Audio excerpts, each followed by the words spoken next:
Okay, so yang dua minggu lepas sebelum cuti, kita ada belajar tentang alkana, alkena, alkuna. Okay, macam mana kita nak kenal pasti yang mana tu alkana, alkena dan alkuna? Alkana ikatan tunggal. Alkena ikatan ganda dua dan alkuna ikatan ganda tiga. Itu dia punya kumpulan berfungsi. So maksudnya kalau kita nak kenal pasti kumpulan-kumpulan tersebut, kita tengok dia punya kumpulan berfungsi. Kita tengok apa dia punya ciri-ciri dia. Okey. So contoh, jap cikgu share. Cikgu share skrin lah. Okey. So last kita belajar tentang ini. Alkana, alkena dan alkuna. Settle. Okey, alkohol kita tak masuk lagi. So, kita stop dekat sini. Cikgu insert. New slide. Okey, cikgu tambah slide lah kat sini. Okey, senang sikit cikgu nak conteng. Okey. So, sebelum ni kita ada belajar tentang siri homolog. Betul tak? Siri homolog kita ada hidrokarbon dan bukan hidrokarbon. Okey, cikgu revise sikit lah. Okey, kita belajar tentang siri homolog. Cikgu ambil color apalah. Okey, kita belajar tentang siri homolog. Okey. Susah pula. Sekejap cikgu nak flip dulu. Susah cikgu nak tulis.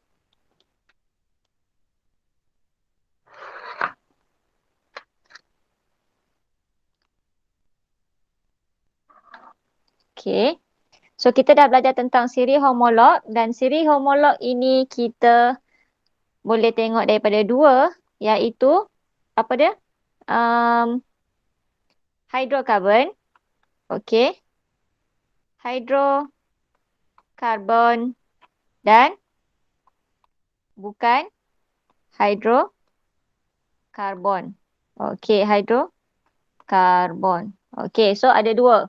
So yang sebelum ni kita belajar tentang alkana. Banyak kita sebut pasal alkana.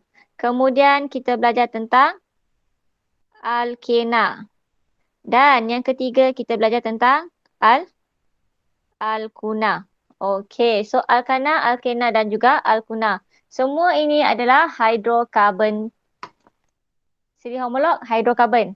Sebab dia cuma ada dekat sini hidrogen dan karbon sahaja. Sebab ada hidrogen plus karbon sahaja. Okey. Kalau bukan hidrokarbon, dia boleh ada hidrogen plus karbon plus benda lain. Oksigen, sulfur. Okey, itu bukan hidrokarbon. Dan yang awak belajar dalam topik ini bukan hidrokarbon. Yang awak akan belajar alkohol, asid karboksilik,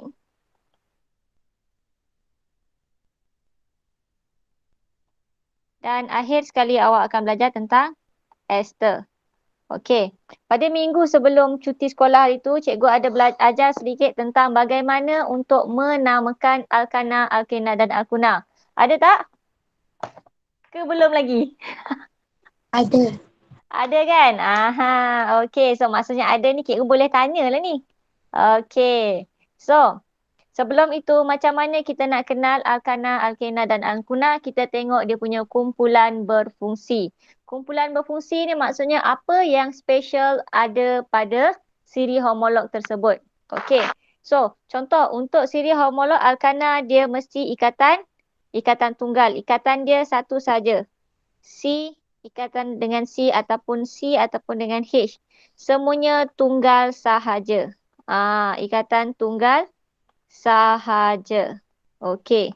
Kalau untuk alkena, dia mesti ada sekurang-kurangnya satu ikatan ganda dua. Okey, ini dia punya kumpulan berfungsi. So macam mana awak nak tengok? Awak tengok kalau ada ikatan ganda dua, okey, itu adalah alkena. Kalau lebih daripada satu ikatan ganda dua dalam satu sebatian, itu tetap alkena. Okey. Untuk alkuna pula, ikatan ganda tiga. Okey, so itu untuk alkuna. Macam mana kita nak tahu dia punya siri homolog, kita tengok dia punya kumpulan berfungsi. Okey. So, untuk menamakan. Untuk menamakan, untuk alkana paling senang. Awak tengok dekat sini, hujung nama dia apa? Okey. Alkana maksudnya dia family alkana. Hujung ni mesti tambah ana. Kita senang ambil daripada nama belakang dia. Ena dan Una. So, kalau satu metana, dua etana, tiga propana. Kalau untuk ikatan ganda dua, alkena, hujung dia mesti ada ena juga. Okey. So, nama yang common orang akan bagi uh, mitena, propena, butena. Okey. So, itu untuk alkena. Kalau alkuna, hujung dia una. Metuna, propuna. Okey. So, itu untuk alkuna. Untuk alkohol, asalkan awak nampak OH. Okey. Bila awak nampak OH sahaja, okey, ini adalah kumpulan berfungsi untuk alkohol. Kalau asid karboksilik, awak akan nampak C double bond O, OH ataupun ada setengah diorang just tulis macam ni saja. COOH. Okey. So, itu menunjukkan ini adalah kumpulan berfungsi bagi asid karboksilik. Kalau ester, dia lebih kurang macam asid karboksilik. Cuma yang specialnya ester, dia ada C double bond O. O lepas tu kat sini dia akan sambung dengan R. Okey. R ni adalah substituen ataupun cabang ataupun apa? Sambungan. So R ni boleh jadi CH3, R boleh jadi CH2, CH3. So kalau CH3 kita panggil metil, CH2, CH3 kita panggil sebagai etil. 1 metil, 2 etil, 3 propil. So kat sini boleh jadi sama ada CH3 ke, CH2, CH3 ke. Okey, bergantung kepada panjang mana. Okey. So ini untuk ester. Kalau nak bagi nama untuk alkohol, asid karboksilik dan ester. Okey, so ini cikgu bagi dia punya gambaran dululah. Macam mana awak nak bagi nama. Kalau untuk alkohol, awak ambil nama depan yang ana tadi. Tapi awak jangan ambil. Contoh untuk alkohol, yang pertama kita ambil metanol. Okey, satu. Hujung dia ada OL. Okey, tapi nama dia akan jadi seperti ini. Dia akan jadi metanol. Dia ambil AN dekat depan tu, kemudian dia tambah OL dekat belakang. Okey. Nampak tak? Dia ambil AN. Astaghfirullahalazim. Kita balik. Okey. So, dekat sini dia ambil bahagian hadapan AN. Okey, sebab ini dah masuk bukan hidrokarbon. Dia ambil AN kat depan. Dia ambil OL dekat belakang. Kalau untuk asid pula, dia akan ambil OIC. So, bila dia ambil OIC, contoh yang paling simple, cikgu ambil asid metanoik. Sekejap. Kenapa boleh terconteng ni?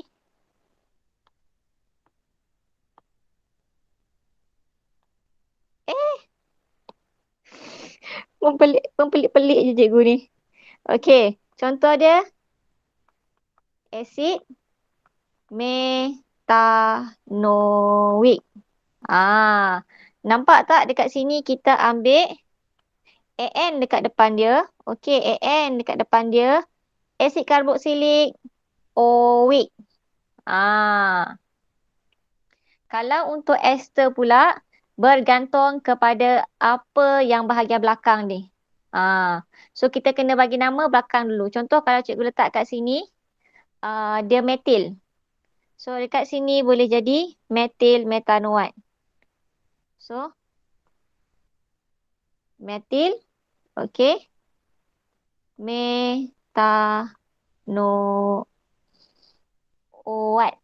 Macam mana eja OAT?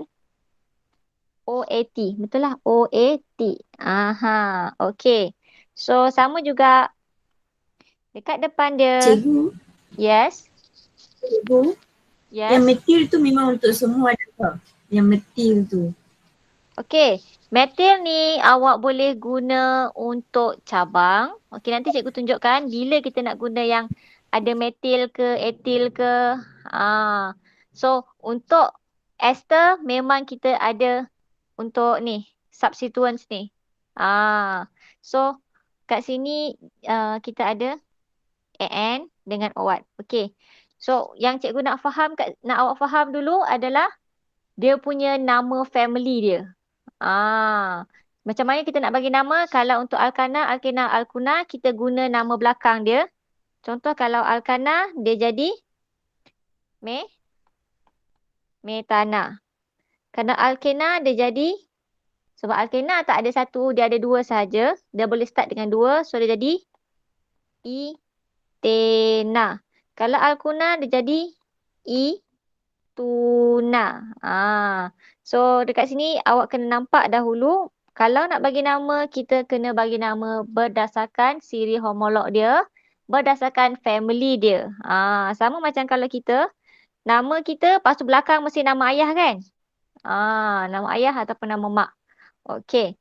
So, sama juga dengan siri homolog, kat belakang mesti ada nama family. Okay, so ini secara asas gambaran. Kita belum pergi dalam lagi Okay, kalau rasa macam tak faham sekarang, tak apa. Nanti cikgu akan terangkan lebih lanjut satu persatu.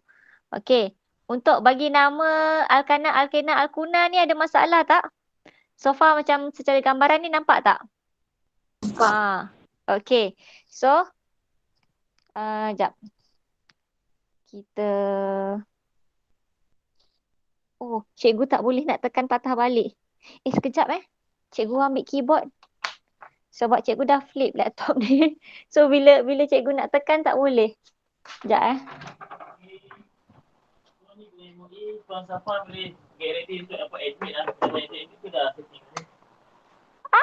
Cikgu tertekan keyboard. Aduh. Jauh pergi dia. Sekejap Escape. Escape. Keep. Okay, so jauh betul cikgu tertekan keyboard tadi. Okay, so yang ini. Kemudian kita akan masuk untuk alkohol. So, cikgu tak tanya pasal nama lagi tau. Okay, so kita pergi dulu satu persatu. Okay, so ini adalah alkohol. So, alkohol dia sama je macam yang cikgu terangkan tadi. Kalau alkohol, dia punya kumpulan berfungsinya adalah OH. Okay, formula untuk alkohol adalah CnH2nOH. Sebab dia mesti ada alkohol. Okay, macam mana boleh jadi CnH2n tambah 1? Contoh kat sini cikgu lukis alkohol yang ada satu karbon. Okay. Yang ada satu karbon, contoh C. Okay. Satu karbon, syarat dia. Karbon mesti ada 4 tangan. 1, 2, 3, 4. Alkohol mesti ada OH. Kalau tak, dia bukan alkohol. So, mesti ada OH. Yang lain kita isi dengan H, H, H. Okay, nampak tak? So, dekat sini kita ada C1, H3OH. Astaghfirullahalazim. Sorry. Okay, so nampak tak kat sini C3H3OH.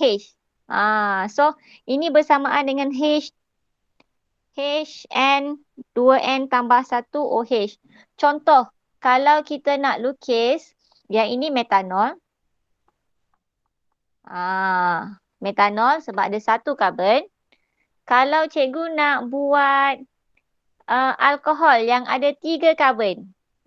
Kalau kita rasa sangsi, kita boleh guna formula ni untuk kira dahulu berapa bilangan karbon dan berapa bilangan hidrogen yang diperlukan. Okey, contoh cikgu padam ni. Okey, cikgu nak buat yang ada 3 karbon. Okey. So kalau 3 karbon, C3, H3 darab 2 tambah 1 OH. Okey, so sepatutnya yang kita akan lukis nanti kita akan ada karbon 3. H mesti ada 3 darab 2 tambah 1. Berapa? Tu? 7. Okey, yes, betul. 7 OH. So C3 H7OH. So kalau kita lukis nanti cukup. Karbon kita 3, hidrogen kita 7 dan ada 1 OH. Okey, yes. Itu adalah propanol. Okey. So kita ada nak lukis kat sini propanol.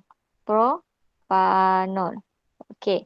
So propanol C ada 3. 1, 2, 3. Okey. Ada 1 OH. 1 OH. 1, 2, 3, 4, 5, 6, 7. Oh, tak nampak ujung ni. Okey. So, cukup tak C3H7OH? Yes, cukup. Okey. Propanol tu nama biasa. Kalau kita nak namakan mengikut IUPAC, okey, kenapa? Sebab alkohol ni dia boleh ada dekat karbon nombor 1. Yang cikgu lukis ni ada dekat karbon nombor 1. Cikgu, kalau kita lukis dekat karbon nombor 2 apa jadi? Propanol juga ke? Ya, dia adalah propanol tapi nama dia lain. Nama dia lain sikit. Ada nama yang nak membezakan antara alkohol dekat nombor 1 dengan alkohol dekat nombor 2. Contoh yang ini dekat karbon nombor 1, 2, 3. Okey. Contoh, kalau cikgu lukis macam ni. 1, 2, 3 tetapi OH cikgu letak dekat karbon nombor 2. Okey. So yang ini kita boleh panggil sebagai isomer. Sebab bilangan karbon dia sama, hidrogen dia sama, semua sama tapi kedudukan. Kedudukan OH-nya pada tempat yang berbeza. Okey, kita panggil dia sebagai isomer. Dekat hujung bab nanti cikgu akan terangkan lebih lanjut pasal isomer tapi kat sini yang cikgu nak awak nampak dia boleh ada dekat kedudukan yang berbeza. So dekat sini yang second cikgu lukis ada dekat tempat nombor 2. 1, 2, 3. So dia sama macam kembar tau. Kalau kembar mesti nama lebih-lebih kurang. So dekat sini kalau kita nak bagi nama mengikut IUPAC, IUPAC ni sebenarnya adalah nama standard. Seluruh dunia guna nama yang sama. So kita perlu bagi nama dia mengikut kedudukan dia. Contoh macam yang nombor 1 ni, OH pada karbon nombor 1, sebenarnya nama dia adalah propan 1-ol. Okey. Yang dekat nombor 2 ni, OH dekat karbon nombor 2, nama dia akan jadi propan 2-ol. Macam gitu. Okey. Nampak tak? Untuk alkohol, untuk alkid, yes. Dia ada isomer kedudukan. Isomer kedudukan di mana kedudukan kumpulan berfungsi boleh ada pada karbon yang berbeza. Lagi panjang rantai tu, lagi banyak isomer dia. Kita boleh susun pada kedudukan yang berbeza. Okey.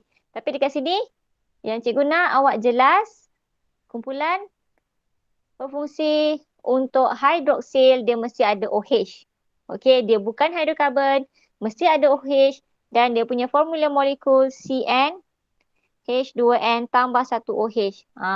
Kalau awak tak ingat formula, awak boleh cuba lukis. Lukis yang paling asas sekali. Lukis yang paling asas sekali macam ni. Okey. Automatik awak dapat dia punya formula. Okey. Next. Okey. So ini sebenarnya yang panjang-panjang cikgu terangkan tadi. Okey. So nampak tak kat sini? Akhiran A digantikan dengan OL. Okey. So dia akan ambil nama yang sepadan dengan ni, dia akan ambil AN, dia akan ambil OL. So dia akan jadi propanol. Kalau 3 dia akan jadi propanol. Dan kalau nama mengikut IUPAC, kalau pada karbon nombor 1, Cikgu. yes. Cikgu. Yes. Tak dengar cikgu cakap. Sekarang dengar tak suara cikgu? Slow sangat cikgu. Saya tak tahu phone saya problem ke atau cikgu punya. Yang lain dengar suara cikgu jelas tak? Jelas cikgu. Okay, okay, okay. So tak apa Alvina. Kelas ni cikgu record. So nanti kita boleh share balik. Awak boleh dengar semula lah mana yang tertinggal tadi. Okay. Okay, senyap je Alvina. Okay. So, kalau mengikut IUPAC, dia akan jadi propan 1-ol. Tapi jangan pelik Tadi cikgu kira daripada sebelah kanan. Yang ini dia kira daripada sebelah kiri. Sekejap cikgu besarkan. Tak boleh pula.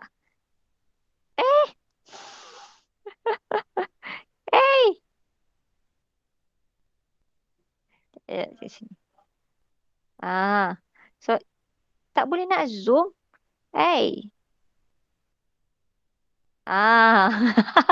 Okay. So, jangan pelik Tadi yang awak nampak cikgu lukis daripada sebelah kanan dan cikgu kira 1 daripada sebelah kanan. Sebenarnya, bila kita nak mengira kedudukan, kita nak kira daripada mana, tak kisahlah daripada kiri ke kanan, kita akan tengok yang mana paling dekat dengan kumpulan berfungsi. Okey, contoh macam tadi, cikgu punya kumpulan berfungsi paling dekat ada sebelah kanan. So, cikgu akan kira karbon nombor 1 tu daripada sebelah kanan. Kalau yang dalam gambar rajah ni, kumpulan berfungsi hidroksil ada pada karbon sebelah kiri. So, kita kira daripada sebelah kiri nombor 1. Kalau dekat tengah-tengah tak boleh buat apa-apa lah. Kita kena kira daripada hujung. Tak boleh kira daripada tengah-tengah. Okey.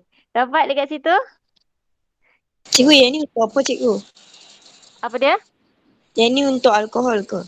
Yes, ini untuk alkohol. Okey.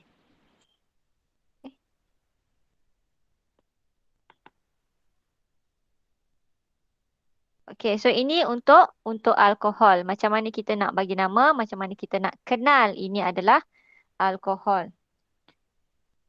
Kemudian, Cikgu, ya. kalau apa ni alkohol tu bagi nama tu nama IUPAC tu Propa 2-ol tu macam mana? Okey. So, yang kita nak bagi mengikut IUPAC. So, untuk penamaan memang kita akan namakan mengikut IUPAC. Okey. So, contoh kita patah balik kat sini lah. Propan 1-ol. Okey. Nama alkohol ini nama biasa. Okey. Kalau untuk nama mengikut IUPAC, kita kena namakan posisi alkohol tersebut. Posisi kumpulan berfungsi untuk alkohol tersebut. So, kita kena bagi tahu kalau ini OH pada karbon nombor 1, okey, kita kena sebut propan 1-ol.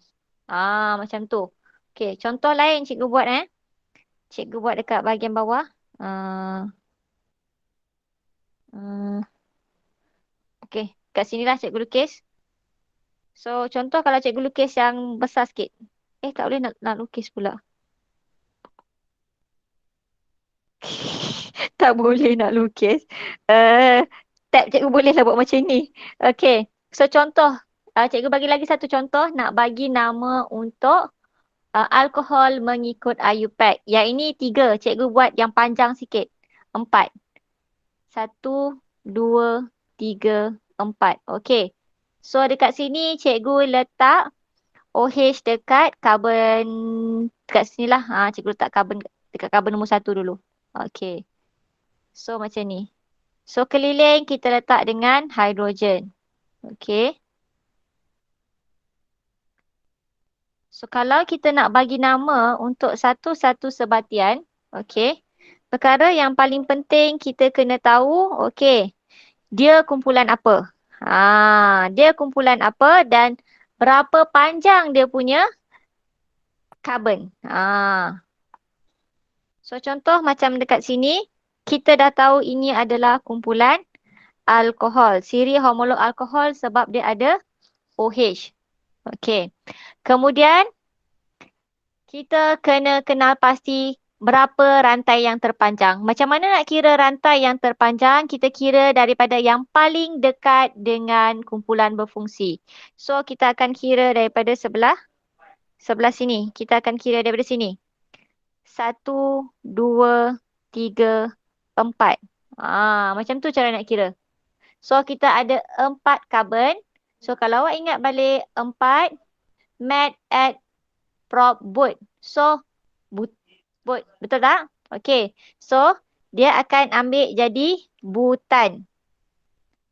Okey. Sebab ini adalah alkohol, nama dia akan jadi butan. Bukan but sahaja. Kalau but untuk alkana, alkena, alkuna. Kalau untuk alkohol, dia jadi butan. Dia ambil AN kat ujung sekali. Kemudian, kita kena nyatakan posisi dia. Ini dekat karbon nombor 1. So, butan 1 ol. Ol tu menunjukkan bahawa ini adalah alkohol. Okey. Contoh, cikgu ubah kedudukan.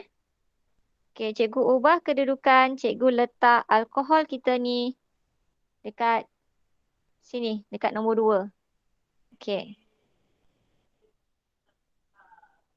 So, dekat sini cikgu letak OH dekat sini. Sini H. So, dekat sini nama dia bukan butan 1 ol dah. Yang ini jadi butan. Butan berapa? 2 ol. Yes, as simple as that. Butan 2 ol. Okey, butan 2 ol. Okey. Kemudian contoh kalau cikgu tukar lagi. Okey. Cikgu padam kat sini, cikgu letak dekat karbon nombor 3 pula. Okey, so cikgu letak OH dekat sini. So OH dekat sini, H dekat sini. Okey. So sekarang ni nama dia butan 3 ol ke? Ya. Tak. Yes. Ini bukan butan 3 ol. Bukan. Bukan butan 3 ol. Kenapa? Ingat balik yang first kali cikgu sebut. Okey. Bila kita nak namakan, kita kena kira rantai terpanjang daripada paling dekat dengan kumpulan berfungsi. So, jadi kat sini, kita kena kira daripada sebelah kanan. Sebab dari kanan akan jumpa kumpulan berfungsi dulu. So, kita kena kira kat sini. 1, 2, 3, 4. Jadi, ini adalah butan 2 ol. Cikgu, Ya. kalau tadi cikgu letak dekat tiga kan? So kenapa cikgu tulis 2?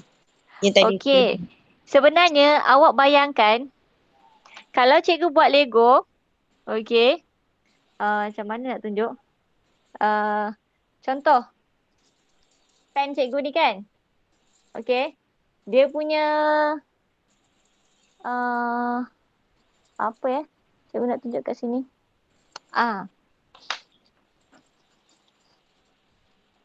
Okey. Macam ini, marker ni penutup dia sebelah kanan, betul tak? Kalau Betul. cikgu pusing, marker ni sebelah sini, penutupnya sebelah sini. Ini sebelah kiri, ini sebelah kanan. Okey. Tapi dekat sini, cikgu ubah tak kedudukan kepala dia ni?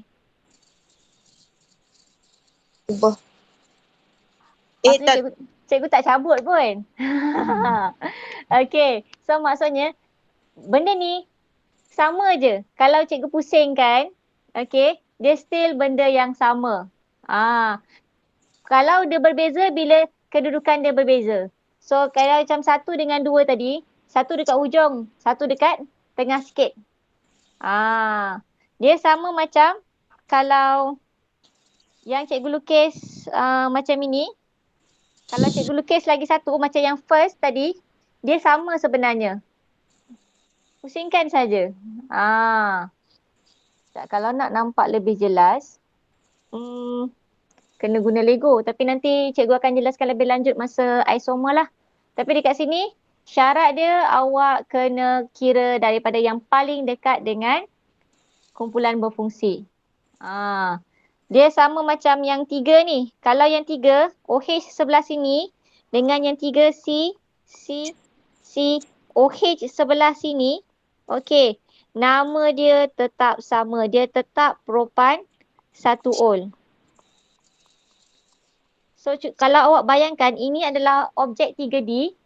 Objek 3D yang awak boleh pusing. So, contoh dia dekat sebelah sini. Bila awak pusing, dia kan jadi sebelah sini. Tapi dia benda yang sama tak? Sama. Yes, dia masih lagi benda yang sama. Okay. Next. Okay, formula struktur C3OH. Okay, so nampak tak? Model molekul dia macam mana? Kenapa tak bergerak? Okay, lambat sikit. Okay, so nampak tak model molekul dia macam mana? So tu yang cikgu cakap bila awak pusing, sebelah kiri. Bila pusing balik sebelah kanan. Tapi dia masih lagi benda yang sama. Kecuali kalau cikgu ambil OH tu letak pada kedudukan yang berbeza. Okay.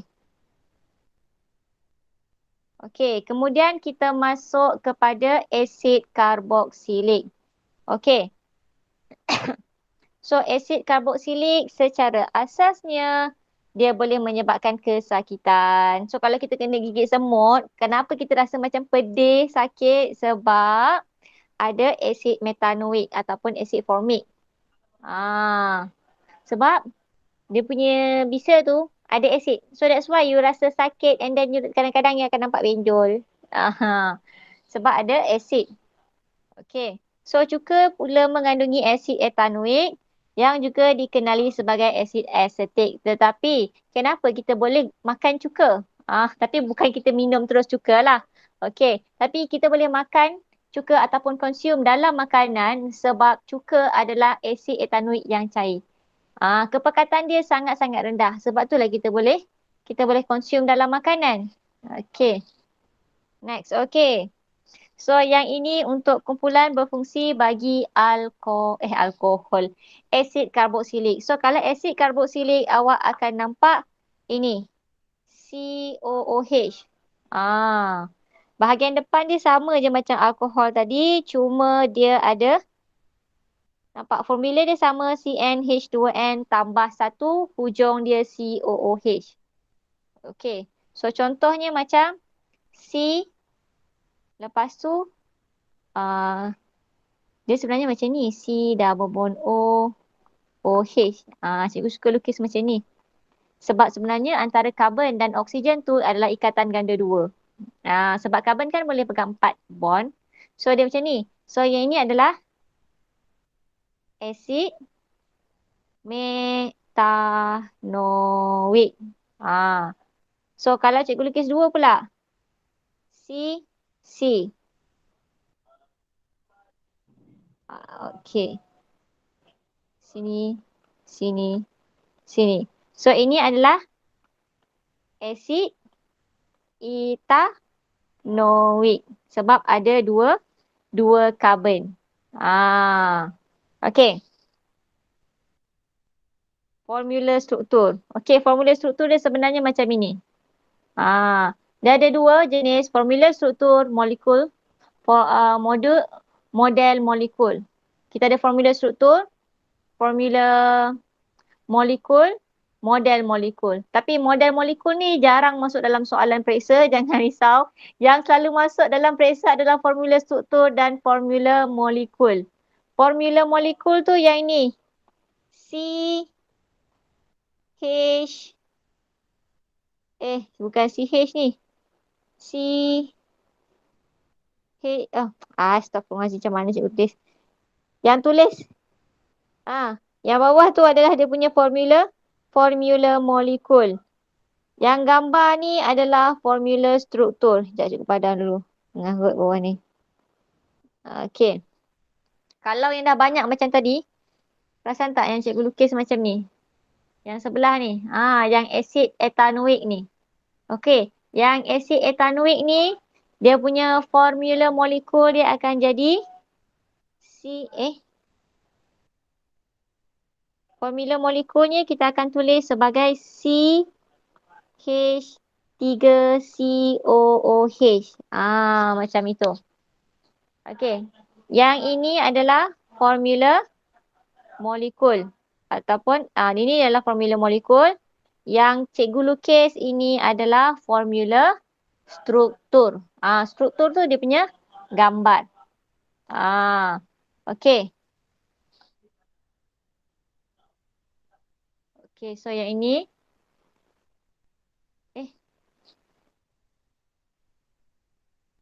Okey. So, ini untuk penamaan asid karboksilik.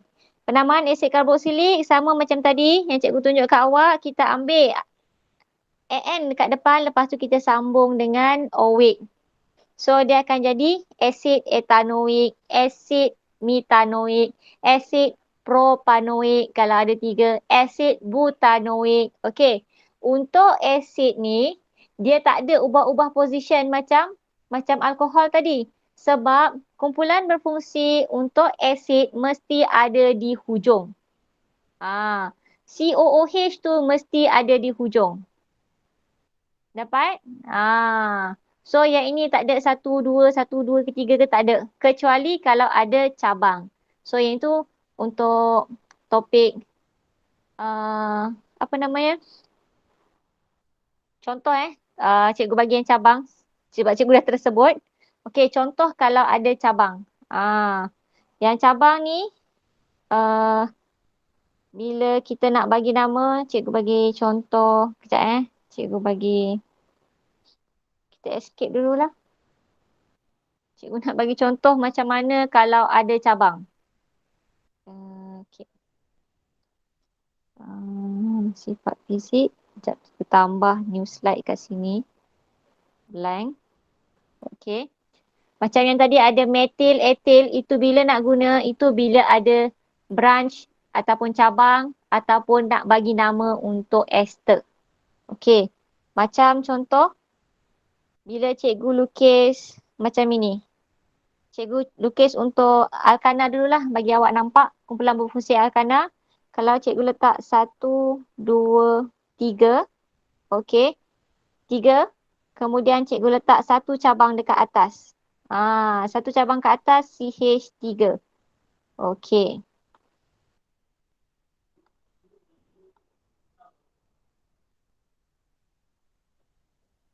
Okey.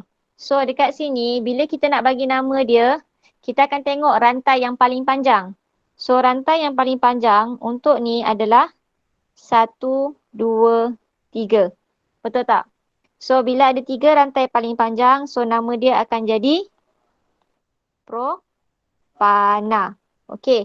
Tapi ingat dekat karbon nombor 2 kita ada metil. So nama dia akan jadi 2 metil propana. Dia akan jadi macam tu. Yang metil, etil, propil itu adalah untuk cabang. Okey. So kalau macam untuk ester, kita guna untuk bahagian hadapan dia. Kalau untuk asid, kalau ada cabang baru kita boleh sebut macam tu. Contoh, biasanya untuk asid yang ada cabang, panjang sikit. 1, 2, 3, 4. Okey. Double bond O. OH. Contoh kalau cikgu letak dekat sini ada CH3. Sini H, yang lain semua H. Okey. So ingat kita akan kira bilangan karbon daripada yang paling dekat dengan kumpulan berfungsi. Okey. So kita akan kira karbon daripada sini. 1, 2, 3, 4. So maksudnya kat sini adalah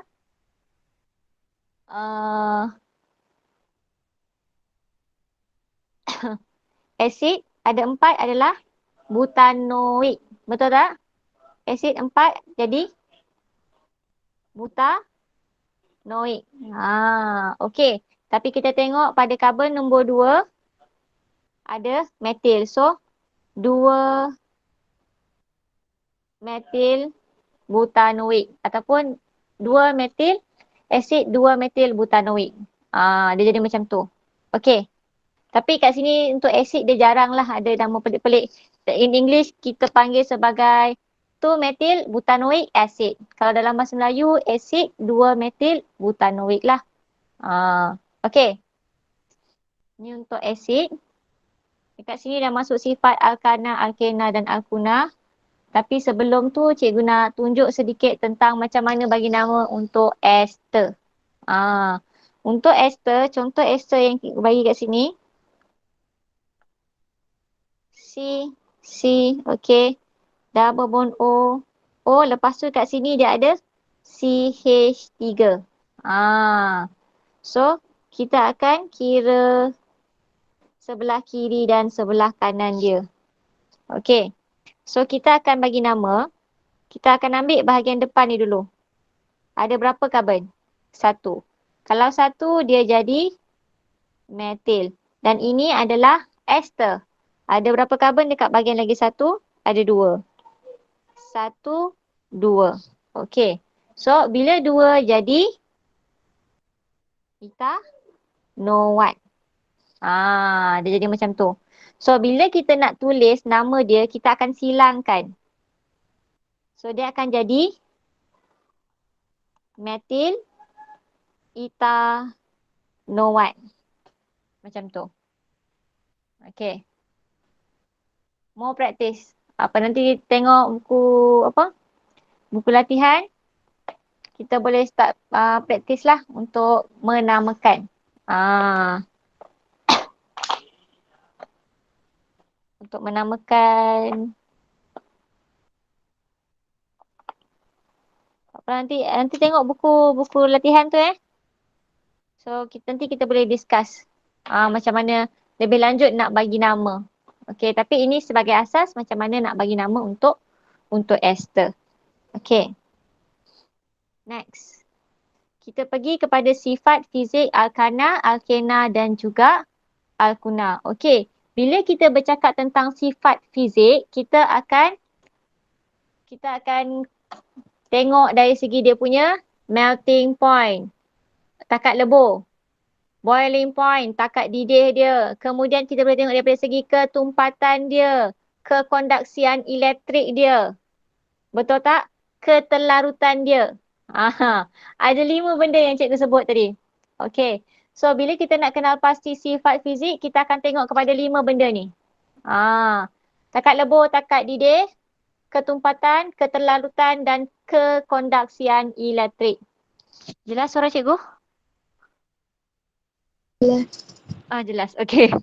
Cikgu takut juga kalau dia tersangkut-sangkut sebab hujan ni. Okey. So, siri homolog alkana, alkuna terdiri daripada molekul yang neutral. Okey. So, ini adalah molekul neutral. Kenapa neutral? Sebab dia ikatan kovalent. So, bila ikatan kovalent, dia tak ada ion. Dia tak ada charge. So, dia adalah molekul yang neutral. Okey. So, dekat sini sifat fizik alkana, alkuna kita boleh tengok daripada 3. Yang ni ada cikgu sebab tadi 5 kan? Takat lebur dan takat didih disekalikan. Okey. So, untuk ketelarutan, okey. Untuk alkana, alkena dan alkuna, dia larut dalam pelarut organik tapi tak larut dalam air. Okey. So, dia tak larut dalam air sebab air ni polar. Okey. So, kalau awak letaklah, kita ada alkana kat sini, sejenis alkana, kita campurkan dengan air, kita akan nampak 2 layer. So, bila ada 2 layer ni, kita boleh relatekan dengan ketumpatan. Sebab bila kita cakap pasal ketumpatan, kita akan nampak 2. Cikgu dah buat dapur tadi. Cikgu ada buat eksperimen dengan budak tingkatan 1 tentang ketumpatan. Air dengan minyak. So, kalau kita tengok dari segi ketumpatan, biasanya untuk siri homolog alkana, alkena ni dia kurang tumpat daripada air dan dia akan ada di bahagian atas. Okey. So, kita boleh tengok daripada segi ketumpatan. Ketelarutan kita boleh campurkan dia dengan air. Kalau kita campur dalam air, dia tak larut. Tapi kalau kita masukkan dia dalam pelarut organik. Pelarut organik ni contoh lain dia macam kloroform, dichlorometana, and then apa lagi yang paling common? Metanol tu pun pelarut organik. Heksana pun pelarut organik. So sebenarnya banyak jenis pelarut organik. Dan alkana, alkena sendiri pun ada setengahnya kita gunakan dia sebagai pelarut organik. Okey. So, dari segi kekondaksian elektrik. Okey. Siapa boleh bagi tahu cikgu kenapa siri homolog untuk alkana, alkena dan alkuna langsung tidak boleh mengkondaksikan elektrik dalam apa jua keadaan? Kenapa? Sebab tak ada charge lah cikgu. Yes, sebab tak ada charge. Yang ada charge sahaja boleh mengalirkan arus elektrik. So, bila contoh bahan-bahan yang boleh mengkondaksikan elektrik apa? Apa dia? Contoh yang boleh mengkondaksikan elektrik. Cikgu tambah page lah. Kita boleh buat revision sikit untuk okay. Untuk pasal kekondaksian elektrik berkaitan dengan ikatan. Ingat lagi tak ni yang tingkatan 4 ni? Agak-agak ingat lagi tak pasal ikatan ni? Ikatan dan berkaitan dengan kekondaksian elektrik. Cikgu minum. Ikatan dan kekondaksian elektrik.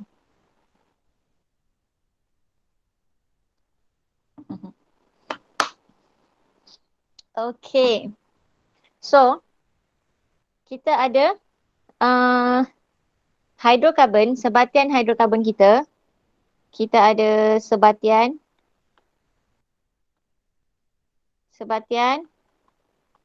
hidrokarbon. Okey, sebatian hidrokarbon ni adalah ikatan kovalen. Okey. So, ikatan kovalen. Kita ada belajar banyak jenis ikatan, betul tak? Kita ada ikatan kovalen, ikatan ionik, ikatan datif, ikatan hidrogen. Lagi ikatan apa yang last cikgu tak sebut?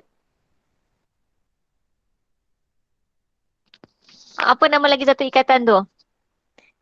Dan bahan yang mempunyai ikatan ini boleh mengalirkan arus elektrik. Apa nama ikatan tu?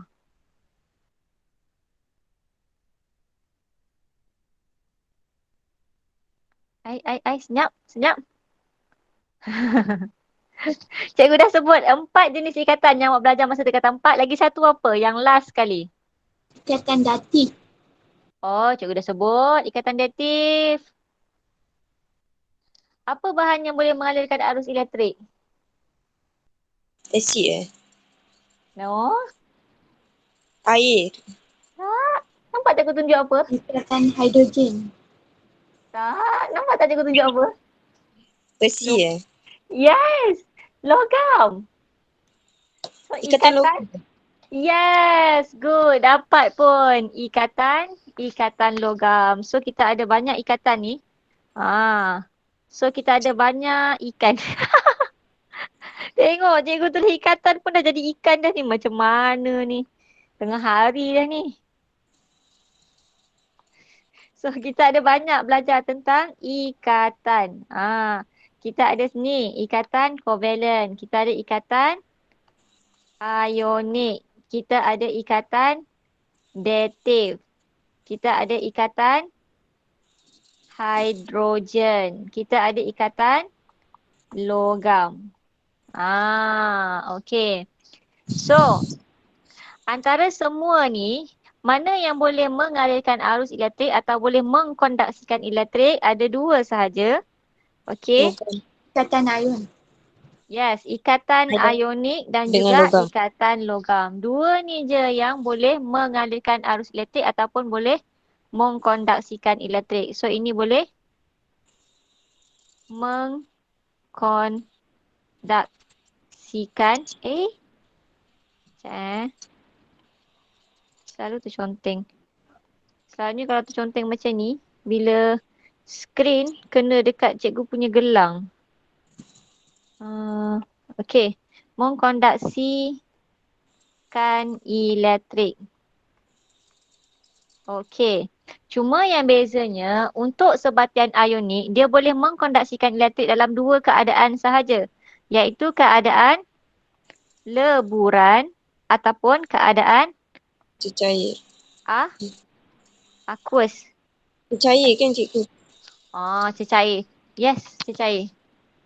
Leburan tu dalam keadaan cecair lah. Dia beza leburan dengan aqueous. So kat sini cikgu nak jelaskan apa perbezaan antara leburan dan aqueous. Leburan tu bila kita cairkan bahan tersebut. Sebatian ionik tersebut kita cairkan dia, itu kita sebut sebagai dalam keadaan leburan. Dan kita ada lagi satu dalam keadaan aqueous. Q-U-E-U-S. Okey. Leburan dan dalam keadaan aqueous. So yang ini untuk ionik. Ionik boleh mengkondisikan elektrik dalam keadaan leburan dan aqueous sahaja. Okey, leburan ni maksudnya kita ambil bahan tersebut, kita panaskan dia sampai dia lebur. Melepasi dia punya takat lebur. Okey, itu kita panggil sebagai leburan. Kalau dalam keadaan aqueous pula, di mana kita ambil sebatian ionik tersebut, kita letak dalam air. Air ataupun air lah. Betul. Kita masukkan dalam air. So, bila kita masukkan dalam air, dia larut. Okey. So, bila dah larut, itu kita panggil dia sebagai aqueous. Kita larutkan dia dalam air. Okey. Sebab bila kita larutkan dalam air, ion tu akan pecah. Sama macam garam-garam. Ingat tak hari tu kita ada buat eksperimen pasal kentang hari tu, kita ada guna garam, betul tak? Ya. Kita guna NaCl, kita larutkan NaCl and then kita check. And then jam tu menyala. So itu menunjukkan bahawa air ataupun larutan aqueous, NaCl tu boleh mengkonduksikan elektrik. Sebab bila dalam keadaan aqueous dia ada ion yang bergerak bebas. Untuk ikatan ionik, bila dalam keadaan leburan dan aqueous dia ada ion bergerak bebas. So bila ada ion yang bergerak bebas, maksudnya ada benda yang boleh bawa cas elektrik tu. Dalam arti kata lain, ada postman yang boleh tolong bawakan cas elektrik tu. Apa postman tu? Ion tu. Ion tu yang boleh bawa. So ion tu bergerak bebas. Kalau dalam keadaan pepejal, okey. Dalam keadaan pepejal dia tak boleh. Cikgu tak tahulah kenapa dengan ejaan cikgu. Selalu dia macam ni. Okey, kalau dalam keadaan pepejal, okey, dia tak boleh. Sebab tak ada ion yang bergerak bebas. Dia ibarat postman pun kena lockdown, tak boleh pergi mana-mana. So tak sampailah barang-barang tu. Postman ke JNT ke, kalau diorang semua tak bergerak, habislah. So dia sama macam cas. Dia kena ada carrier, kena ada yang tolong bawa dia. Okey. Lepas tu, cikgu nak tanya. Ikatan logam, dia boleh mengkonduksikan elektrik, tapi dia bukan ada cas. Dia ada apa? Apa yang boleh bergerak bebas pada ikatan logam?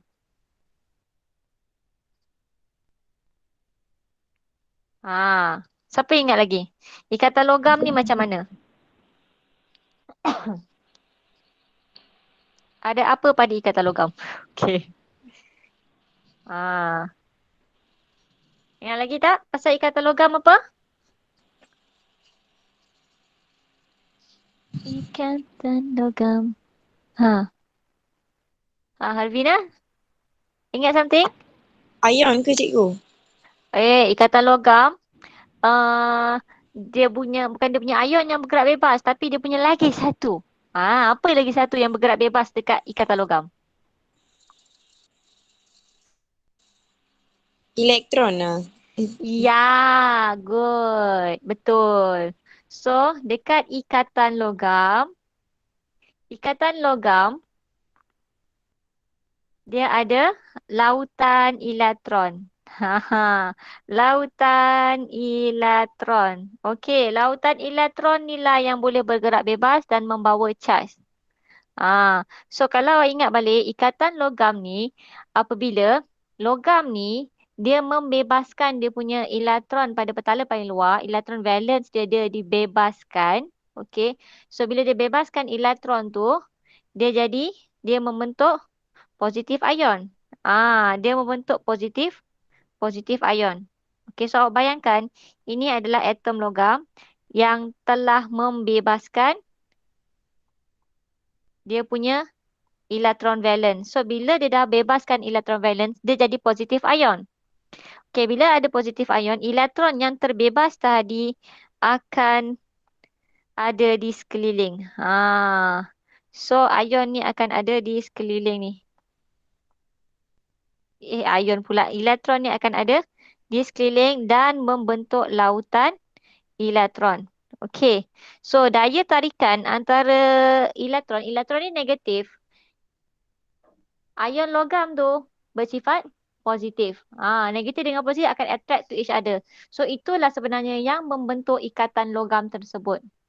So dekat sini yang boleh bergerak bebas adalah elektron. So sebab tu kalau kita guna macam contohlah, kalau cikgu pergi cocok lah benda ni dekat plug tapi cikgu tak pegang dekat atas, cikgu pegang kat sini.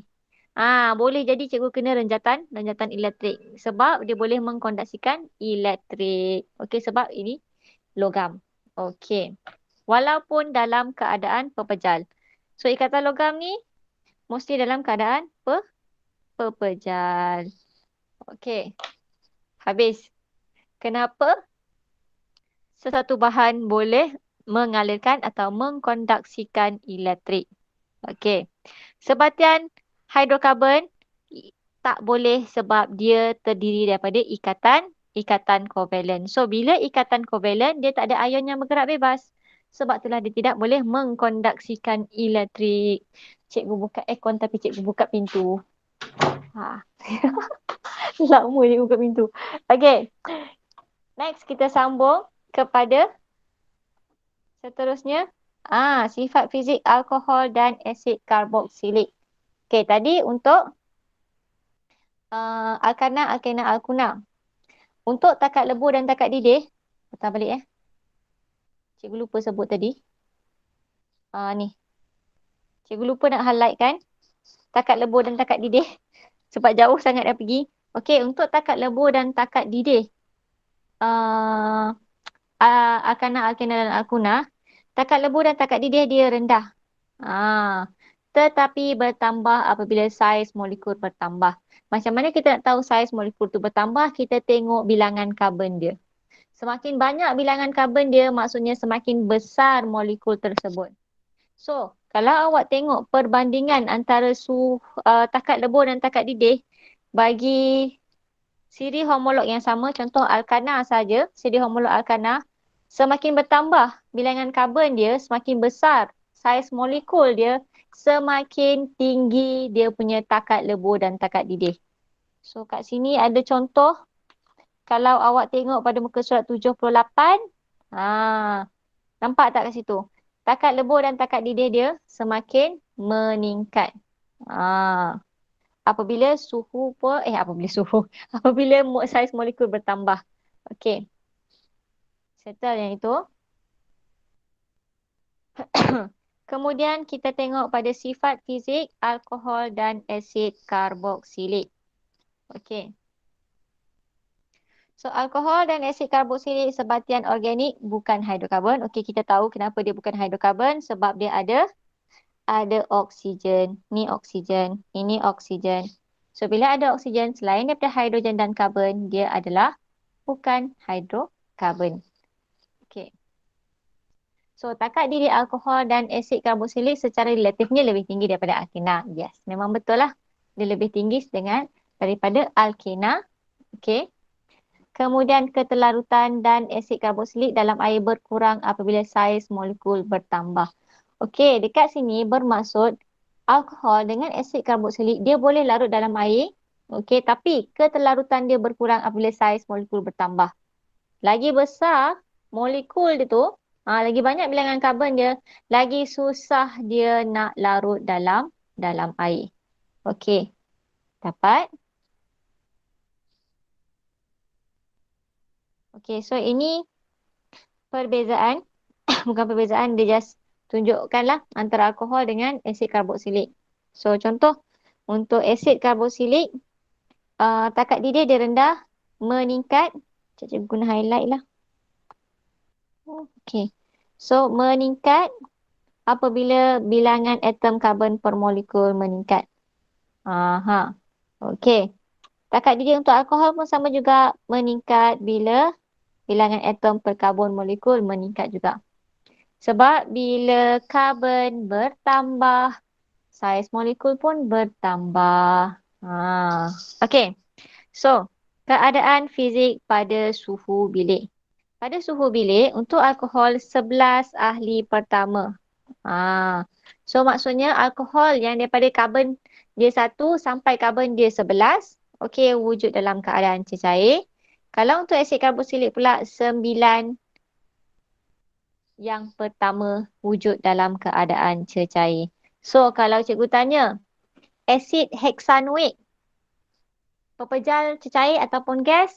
Okey, dia adalah cecair. Sebab 9 ahli pertama.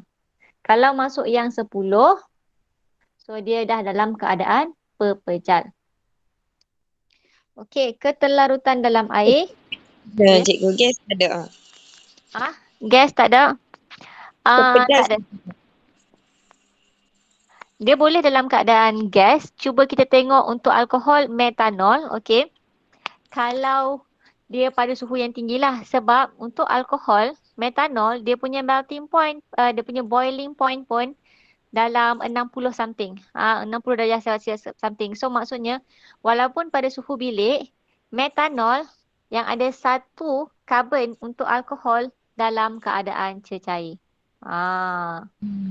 Okey. Kalau nak tengok dia dalam keadaan pepejal, dia mesti diletakkan pada suhu bawah daripada takat lebur dia. Okey. Faham So, cikgu. okey. So selalunya kalau soalan akan bagi untuk kertas 1 lah. Untuk kertas 1 soalan akan bagi bahan. Okey, sebatian karbon ni dia akan bagi bahan and then takat lebur, takat didih and then dia akan tanya. Antara berikut yang manakah berada dalam keadaan cecair pada suhu bilik? Dekat situ awak kena comparekan dia. Comparekan takat lebur dengan takat didih dia. Suhu bilik berapa? Dalam 24 darjah Celsius. Kalau bahan itu takat lebur dia negatif 1 ke negatif 40 ke, and then takat didih dia contoh Contoh cikgu bagi. Ini contoh Okey, contoh cikgu bagi bahan A. Ini highlighter bukan pen. Ini. Okey, contoh bahan A ni, sebatian A. Okey. Takat lebur dia adalah negatif 12 darjah Celsius. Contoh Kemudian takat didih dia adalah 60 darjah Celsius. Okey. Ini dalam keadaan cecair, pepejal ataupun gas. Bahan ni.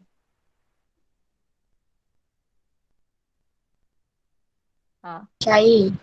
Yes, dalam keadaan cecair. Contoh lagi satu cikgu bagi bahan B. Tak nampak sangat je warna kuning. Cikgu ambil warna biru lah. Okey, contoh cikgu bagi sebatian B. Okey. Takat lebur dia adalah 40 darjah Celsius. Okey. Takat didih dia boleh jadi 300 darjah Celsius. Contohlah cikgu bagi. Okey. So, sebatian B ni dalam keadaan apa pada suhu bilik? Yes. Cecair. Cecair ke pepejal ke? Pepejal. Gas. Yes, dalam keadaan pepejal. Sebab suhu bilik 24 darjah Celsius. Okey. Standard kita akan ambil suhu bilik adalah 24 darjah Celsius lah. Okey. So, suhu bilik 24 darjah Celsius, takat lebur dia 40. So, maksudnya pada suhu 24 darjah Celsius, dia masih lagi dalam keadaan pepejal. Okey. Kemudian, cikgu punya handset dah nak habis bateri. Ada 20 lagi, cukup. Okey. So, bila kita cakap tentang keterlarutan ni, sama juga. So, untuk metanol, etanol, propanol, larut campur dalam air pada semua keadaan. Dan kalau awak perasan sebenarnya etanol antara bahan utama yang digunakan dalam hand sanitizer. Where is my hand sanitizer? Okay. Aha. Dalam penggunaan hand sanitizer, kebanyakan dia memang akan guna etanol. Sebab etanol boleh membunuh mikroorganisma. Betul lah ni. Dekat sini dia ada tulis etanol dan water. Kalau tak percaya, awak tengok dekat awak punya hand sanitizer, mostly dia akan guna etanol sebagai bahan pembasmi. So etanol and water. Kalau dia tak larut dalam air, dia takkan jadi satu larutan macam ini. Yang macam kat sekolah pun sama juga. Dia takkan sebati. Dia akan ada dua larutan kalau dia tak larut dalam air. Tapi etanol, dia larut dalam air. Tapi awak kena faham satu. Ketelarutan berkurang dengan peningkatan saiz molekul. So maksudnya, kalau metanol, etanol, propanol, okey, ini alkohol yang bersaiz kecil. Apabila bilangan karbon dia bertambah, saiz molekul pun bertambah, dia lagi susah nak larut dalam air. Okey. Untuk asid pun sama juga. Asid metanoik, etanoik, propanoik, dia sangat larut dalam air. Dan ketelarutan dalam air berkurang dengan peningkatan saiz molekul juga. Okey. So far ada apa-apa soalan? Tak ada. Okey. Sifat kimia. Okey. So sifat kimia ni cikgu akan masuk untuk esok lah. Sebab sifat kimia ni banyak. Kita akan tengok satu persatu sifat kimia. Tindak balas apa yang boleh berlaku kepada kita punya siri-siri homolog yang kita dah belajar sebelum ni. Okey, boleh? Sebelum tu ada apa-apa soalan? Cikgu, Ya. cikgu nak discuss tak yang nombor 7 hari tu saya send dekat cikgu? Nombor 7. Soalan ni ke? Dari buku teks. Soalan buku teks muka surat belakang tu kan? Ya. Okey, soalan nombor 7. Okey, so yang ni cikgu stop dululah. Cikgu skip dulu. Okey. Skip. Conteng dah slide cikgu ni. Okey, so kejap cikgu tengok buku teks. Buku teks. Okey. Muka surat berapa? Muka surat 60. Surat 60. Ini jadi 65 kot. Pam pam pam pam pam.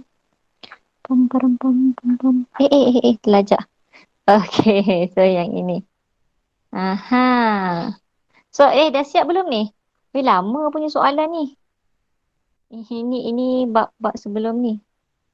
Okey. Soalan nombor 7. Okey.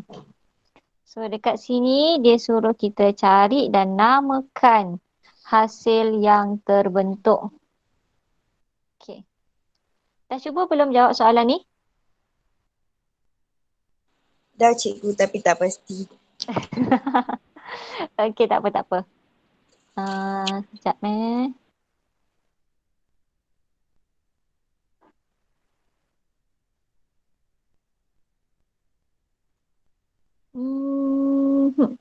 Okey. So dekat sini dia ada dua set. Betul tak? Dia ada dua set. Set yang pertama dan set yang kedua. Dia guna dua larutan yang sama. Tetapi set satu dia guna karbon.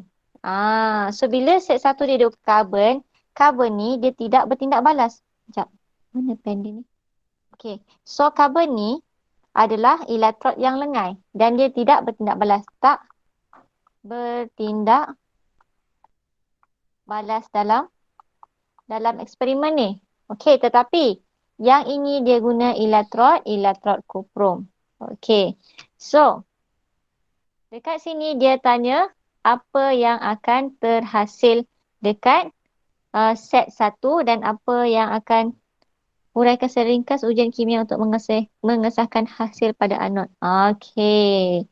So, bila dekat satu ni, kita kena tengok dulu apa yang ada, apa yang bakal terhasil. Okey. Sekejap Siapa yang ikut cikgu punya kelas apa kelas yang free tu? Saya. Saya. Eliana dengan Harvina. Hanis dengan siapa? Hanis dengan uh, uh, uh, Hanis dengan Nabila tak ikut So kalau Cikgu tapi tak sempat register. tak apa, nanti hujung bulan ni diorang akan open balik untuk register. So boleh register lah untuk apa? Untuk bulan 7 punya. Okay. So, untuk soalan ni, yang pertama, kita kena kenal pasti dahulu mana anode, mana cathode. Cikgu usahakan lagi. Dia tak mau.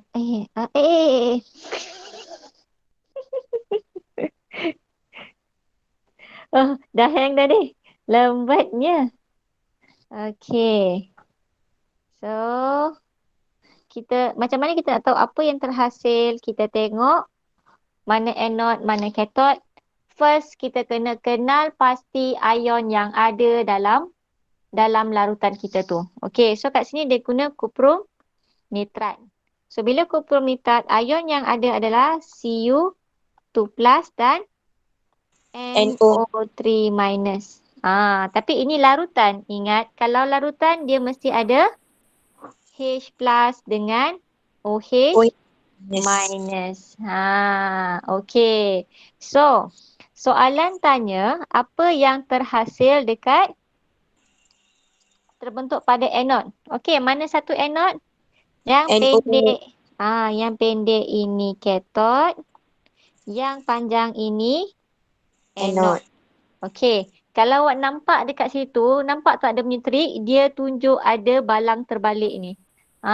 Tube yang terbalik itu. So biasanya kalau ada macam ni, menunjukkan bahan yang akan terhasil dekat situ mesti dalam keadaan gas.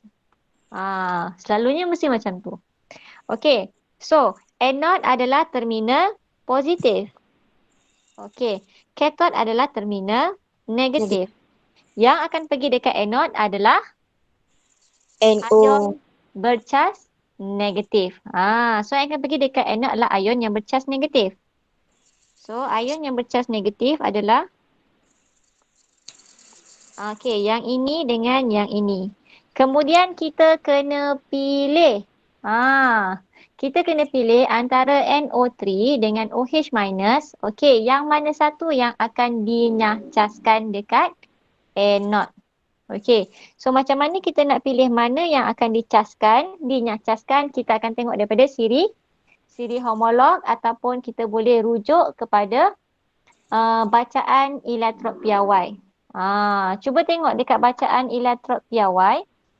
Okey, ataupun dekat siri homolog, siapa yang akan terpilih untuk dinyahcaskan dekat anode? NO, cikgu. NO3. NO3. NO3 dekat sini tak, dekat bacaan sini tak ada. Kita tengok dekat bahagian susunan siri untuk anion. Pun tak ada juga. Dekat sini memang tak tunjuk untuk NO3 saja dia. Okey. Kalau untuk yang ni, dia ada susunan dia tahu. Apa yang fascia sanda tu? Dia ada dia punya urutan dia. Tapi cikgu tak ingat dia punya urutan tu macam mana. Tapi tak nanti cikgu share dekat awak. Urutan untuk siri elektrokimia untuk anion. Okey, yang bercas negatif ini. Yang mana yang akan terpilih untuk dinyahcaskan. Okey, so dekat sini. Yang akan terpilih untuk dinyahcaskan adalah OH. Sebab untuk yang akan dinyahcaskan dekat anode adalah OH. Kenapa? Sebab kalau tengok dia punya, kalau awak rasa macam tak yakin, awak boleh cari nilai elektrod piawai untuk NO3 dan OH. Okey, nilai elektrod piawai untuk OH kurang positif berbanding NO3. So untuk yang terpilih pergi dekat anode, yang kurang positif ataupun yang lebih negatif. So, untuk bacaan ni cikgu tak cari. Awak kena cari dia punya bacaan baru awak boleh lebih jelas. Okey. Bacaan dia punya, bacaan E dia. Cari dia punya bacaan E. Okey. Siapa yang kurang positif ataupun lebih negatif, so dia yang akan terpilih untuk pergi dekat anode. So dekat sini antara NO3 dengan OH, OH ni yang lebih kurang positif berbanding NO3 minus. Jadi OH yang akan terpilih untuk dinyahcaskan dekat anode ni. So bila dia dinyahcaskan dekat anode, apa yang akan terhasil? Ingat tak persamaan untuk OH? Apa persamaan untuk OH?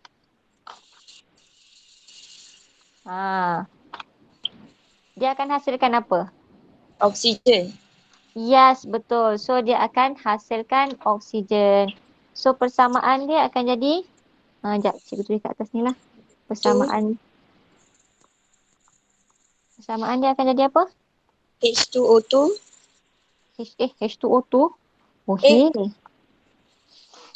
OH negatif akan menghasilkan oksigen plus H2O. Plus 4 elektron. Yes, ingat pun. Okey, H2O plus 4 elektron. So, ini tambah 4 dekat sini. Lagi apa? Tambah 2 dekat sini. Yes. Okey. So, daripada soalan ni, bila dia minta hasil, apa hasil yang akan ada kat sini adalah gas oksigen. Gas oksigen yang terhasil. Sebab tu kita kena tahu nak pilih yang mana satu. So dekat sini antara NO3 dengan OH yang akan terpilih. So bila OH dinyahcaskan, dia akan menghasilkan gas oksigen. So dekat sini hasil dia adalah gas oksigen. Terangkan jawapan. Nak menerangkan jawapan ni lah yang jenuh. So bila dia suruh kita terangkan jawapan, awak kena terangkan, bagi tahu. So ion hidroksida tadi dinyahcaskan kerana dia apa? Nilai E dia kurang positif berbanding E air. daripada ion nitrat tadi. So kemudian awak boleh explain daripada segi persamaan ni. 4 ion OH minus membebaskan 4 elektron dan menghasilkan gas oksigen dan juga air. Macam tu. Okey. Sebenarnya awak sebut balik persamaan itu dalam ayat. 4 ion OH. Ini awak tak payah kata ion hidroksida ke apa, tak payah. Awak tulis 4 ion OH negatif. Tulis terus. Okey. Menghasilkan gas oksigen dan juga air apabila melepaskan elektron. Ataupun 4 ion OH membebaskan 4 elektron dan menghasilkan oksigen dan juga air. Itu penjelasan untuk yang A. Kemudian yang B. Masukkan kayu uji berbara. Cikgu baca. Ujian ringkas. Astaghfirullahaladzim. Ujian ringkas. Okey, ini kalau kita dapat kenal pasti gas apa yang terhasil, baru kita boleh tahu ujian ringkas apa. Okey. Kalau gas oksigen yang terhasil, kita guna kayu uji Berbara. Yes, kita guna kayu uji berbara. Bila kita masukkan kayu uji berbara akan menyala. Itu dia punya cara. Ni secara ringkas. Macam tu je lah. Awak boleh cakap apa, kita masukkan kayu uji berbara dalam tabung uji dan kayu uji berbara tersebut menyala. Okey. Kemudian yang last sekali dia suruh kita bandingkan warna larutan koprum 2 nitrat dalam set 1 dan set 2 selepas 1 jam elektrolisis dijalankan. Okey, so dekat sini kalau awak nak bandingkan untuk set 1 yang akan pergi dekat katod adalah yang ini. Sebab nilai elektrod piawai bagi koprum lebih positif. So dia yang akan pergi dekat katod. So bila dia pergi dekat katod, ion koprum dalam larutan yang akan pergi kat sini, dia akan berkumpul dekat sini. Apa yang berlaku pada warna larutan, dekat set 1, warna larutan dia semakin berkurang. Kepekatan warna larutan tu dia semakin berkurang sebab ion kuprum tu dah bertukar ataupun dah dinyahcaskan dekat katod. Okey. Itu untuk set 1. Kalau set 2 pula, warna dia tak berubah. Kenapa? Ingat, bila kita letak logam selain daripada karbon, okey, selain daripada logam lengai yang tidak bertindak balas, kuprum dia akan bertindak balas. So untuk yang kuprum ni, dia punya warna tidak berubah. Kenapa? Sebab kuprum dekat anod, sini dekat anod, yang positif sini, ini negatif sini. Okey. Kuprum dekat anod ni yang akan terhakis dan bertukar menjadi ion. Okey. So bila kuprum dekat sini yang bertukar menjadi ion, kuprum ni dia bertukar menjadi ion Cu2+. Cu plus 2 elektron. Okey. So, kuprum ni dia membebaskan 2 elektron dan dia menjadi ion kuprum. Okey. So, banyak mana ion kuprum yang dinyahcaskan dekat anod itu jugalah yang akan jadi ni kat sini. Akan terhasil dekat kuprum katod tu. Berapa banyak yang ion terhasil dekat anod? Okey. Banyak tu jugalah ion yang dinyahcaskan dekat katod. So, dia tak mengganggu langsung kepekatan larutan. Dapat tak kat sini?